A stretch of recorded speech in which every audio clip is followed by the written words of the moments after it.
Today I'm going to show you how to enable sharing of public data and interactions with XAI in X, formerly Twitter, in just a few simple steps. This setting controls whether your public data, along with your interactions, inputs, and results with Grok and XAI, can be used for training and fine-tuning.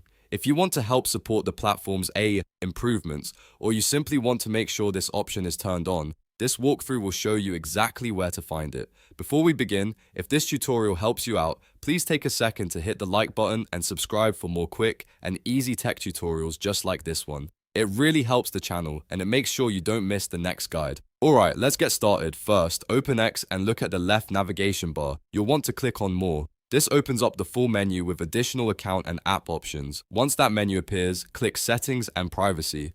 This is where X keeps the main account controls, including privacy, security, and platform preferences. After that, go to Privacy and Safety.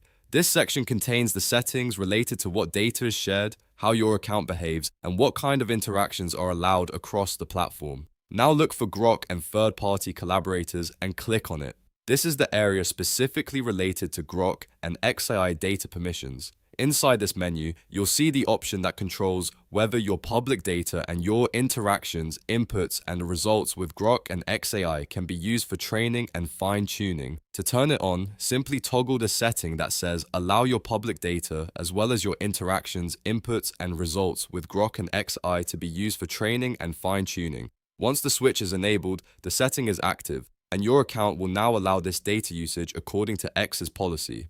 And that's it. You've successfully enabled sharing of public data and interactions with XAI in X. If you want more short tutorials like this, don't forget to like this video, subscribe to the channel, and turn on notifications so you never miss a new walkthrough. Thanks for watching, and I'll see you in the next one.